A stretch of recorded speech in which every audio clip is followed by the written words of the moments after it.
इस बीच एक बड़ी खबर सबसे पहले आपको बता दें कि दिल्ली में डिजिटल अरेस्ट से जुड़ी यह सबसे बड़ी खबर है। न्यूज इंडिया की तनेजा दंपति से एक्सक्लूसिव बातचीत।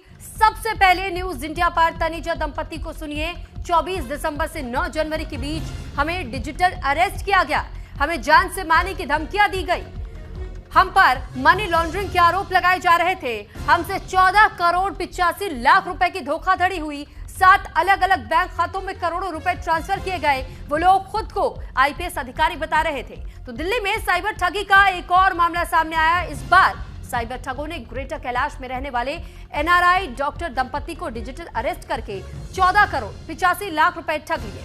उनके साथ कथित धोखाधड़ी 24 दिसंबर से 9 जनवरी के बीच हुई।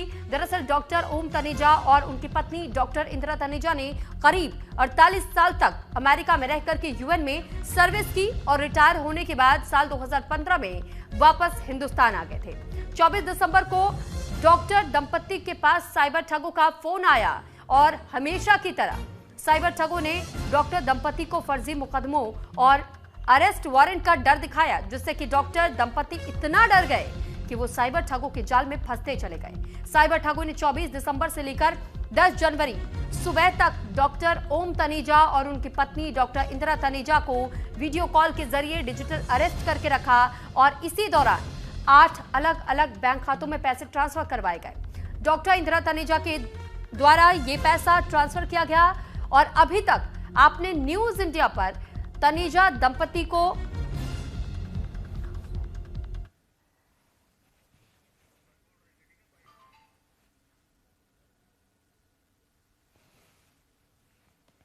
सोचा ये बाहर से आए हैं, ओल्ड सिटीजन हैं, ये कुछ कर नहीं पाएंगे, तो उन्होंने हमको चूज किया।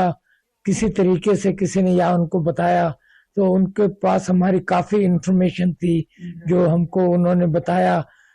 हम बड़े स्मार्ट समझते हैं अपने आप को, पर उन्होंने ऐसा सिर घुमा दिया कि हमने उन पे विश्वास करना शुरू कर दिया। सर, आप विदेश में रहे हुए 48 साल से आप विदेश में थे, पति पत्नी, और इतना बड़ा हो गया, आपने किसी को नहीं बताया? उन्होंने हमको इतना कन्विंस कर दिया, जैसे हिप्नोटाइज करते हैं। आप लाइफ के लिए अरेस्ट हो जाएंगे और बेल मिलते आपको 3-3 साल लग जाते हैं, तो आप अपना बुरा साल कैसे मैं। उन्होंने इतना कन्विंस कर दिया कि हमको बहुत भय लगा। इतना कन्विंसिंग था और जैसे थ्रेट किया कि हमको किसी को कुछ नहीं बताना है, किसी से नहीं बात करनी है, तुम्हारी लाइफ पे थ्रेट है, तुम्हारे हस्बैंड वाइफ दोनों पे थ्रेट है, बाहर नहीं जाना है, किसी से मिलना नहीं है। और जब हमको किसी को कॉल करना होता था, जैसे अपने बच्चों को भी हमने कॉल करना है, तो बोलते थे कि हाँ आप कर लीजिए कॉल, पर आपके हस्बैंड पे हम कनेक्ट कर देंगे, so that they can hear कि हम क्या बात कर रहे हैं। मैम, बिकॉज ये बहुत बड़ा वो उसने किया हुआ है इस बंदे ने, तो उसके जो जब पता चल जाता है उसको कि जो उसके सस्पेक्ट को पकड़ा गया है, किसी जो से मनी लॉन्ड्रिंग हो रही है, तो अपने बंदों से आपके लाइफ को थ्रेटन कर सकता है, आपको मार भी सकता है, आपके हस्बैंड को। आप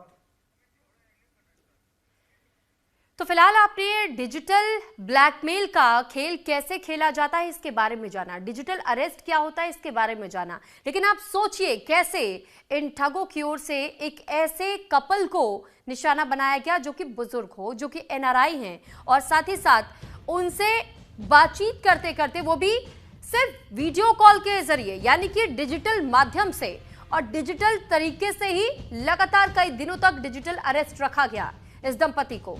और इस तरीके से उन्हें मानसिक तौर पर ऐसे प्रेशराइज किया गया कि मजबूरन इस दंपति को अलग अलग बैंक खातों में अपने आप को बचाने के लिए, सुरक्षित रखने के लिए एक मोटी रकम ट्रांसफर करनी पड़ी, क्योंकि उन्हें यह कहा गया था कि अगर वो केस बंद करना चाहते हैं तो फिर ये मोटी रकम अदा करनी होगी। और ये दंपति उस वक्त सिर्फ इतना सोच रहा था कि किसी भी तरीके से बस इस चंगुल से हम बाहर निकल जाएं, और उन्होंने बिना कुछ सोचे समझे उस वक्त अपनी सुरक्षा को ध्यान में रखते हुए ये करोड़ों की ट्रांसफर कर दिए। तो कैसे साइबर स्कैम लोगों के साथ लगातार बढ़ते चला जा रहा है। डिजिटल अरेस्ट का खतरनाक जाल बीते 6 सालों में 52,976 करोड़ से ज्यादा अब तक ठगी हो चुकी है, और यह आंकड़ा यही नहीं रुकता है। 2024 की बात करें तो करीब 1,23,672 मामले कुल साइबर फ्रॉड के दर्ज किए गए। यानी इसी तरीके से धोखाधड़ी लोगों के साथ की गई। वहीं करीब 2140 करोड़ की ठगी तक की गई है 2024 में।